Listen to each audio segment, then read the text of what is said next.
25 जून 1975 जेव्हा लोकशाहीचा खून करण्यात आला, भारत स्वातंत्र्याच्या नंतर आजपर्यंत त्या दिवसाला काळा दिवस म्हणून ओळखला जातो। ते असं झालं, तुम्ही झोपेतून उठलात आणि तुम्हाला समजलं तुम्हाला काहीच अधिकार राहिले नाही, तुम्हाला काहीच हक्क नाही राहिले, ना बोलायचे ना काही गोष्टी आपल्या मनानं करायचे, काहीच हक्क नाही राहिले। सरकारने तुमच्यावर सर्व निर्बंध लावलेले आहेत। सरकार विरुद्ध जर तुम्ही बोललात तर तुम्हाला जेलमध्ये टाकण्यात येत होतं। ही गोष्ट आहे 1975च्या आणीबाणीची। तर घडलं असं की अलाहाबाद कोर्टने इंदिरा गांधीला निवडणुकीमध्ये गैरप्रकार केल्यामुळे दोषी सिद्ध केलं होतं। इंदिरा गांधी सुप्रीम कोर्टमध्ये गेल्या, सुप्रीम कोर्टमध्ये पण त्यांना दोषी मानलं गेलं। इंदिरा गांधींनी ह्याच्यावर तोडगा काय काढायचा म्हणून आणीबाणी जाहीर करण्याचं ठरवलं। त्यावेळेसचे राष्ट्रपती फकीरुद्दीन अली अहमद यांना आणीबाणी घोषित करण्यासाठी सांगितलं गेलं। त्यांनी सुद्धा काहीच आक्षेप न घेता आणीबाणी घोषित जाहीर केलं। त्यांनी जर ठरवलं असतं तर हे आणीबाणी रोखू शकले असते। आणीबाणी जाहीर केल्याच्या नंतर अशा काही गोष्टी घडल्या ते तुम्ही विचार पण नाही करू शकत।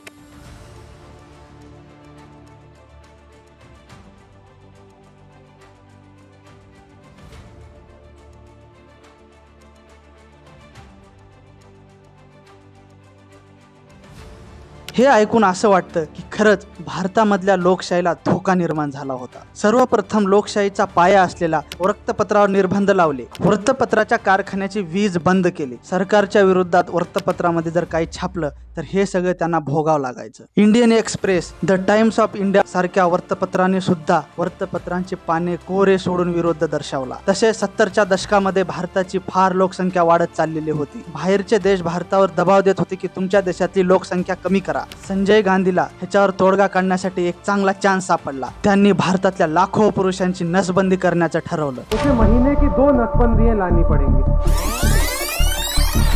जब भी युवक कांग्रेस में या मेन कांग्रेस में जब मंत्री बनाते हैं या और कोई पोस्टें भरते हैं तो उसके लिए बड़ी दौड़ होती है। जो भी बनना चाहे उसे हम बना तो देंगे, लेकिन साथ साथ उसे महीने की 2 नसबंदियां लानी पड़ेंगी। त्यात तेव्हा भारतातील हिंदू लोकांची संख्या जास्त होती म्हणून हिंदू पुरुषांची सर्वात जास्त नसबंदी करण्यात आली। लोकांना नसबंदी करण्यासाठी लालच सुद्धा दिले गेले, तुम्हाला जेवढे पैसे लागतील तेवढे पैसे देण्यात येतील, फक्त तुम्ही नसबंदी केली पाहिजे असं म्हणण्यात आलं। नसबंदी करताना कितीतरी पुरुषांचा मृत्यू झाला, कारण नसबंदी करते वेळेस सर्वांना एकच सामान वापरण्यात आलं। संजय गांधींनी 2 वर्षामध्ये 81 लाख पुरुषांची नसबंदी केली। तुम्हाला वाटत असेल समाजातील लोक, विरोधी पक्षी ह्या गोष्टीला विरोध का केला नसते? काँग्रेस सरकारने असं केलं, जे विरोधी नेते विरोध करतात, जे पत्रकार विरोध करतात, जे लोक विरोध करतात त्यांना सर्वांना जेलमध्ये टाकण्यात आलं। जयप्रकाश नारायण, मोरारजी देसाई आणि अरुण जेटली हे काही प्रसिद्ध नावे आहेत, ह्या सर्वांना अटक करण्यात आली होती। तुम्हाला ही गोष्ट माहिती आहे का? इंदिरा गांधींनी संविधानात देखील बदल घडवले, नवीन 3 शब्द जोडले। सोशल म्हणजे समाजवादी, सेक्युलर म्हणजे धर्मनिरपेक्ष, इंटिग्रिटी म्हणजे अखंडता। केंद्र सरकारचे अधिकार वाढवण्यात गेले आणि राज्य सरकारचे अधिकार कमी करण्यात आले। न्यायालयाचे देखील हक्क कमी करण्यात आले, त्यावर सुद्धा मर्यादा टाकल्या।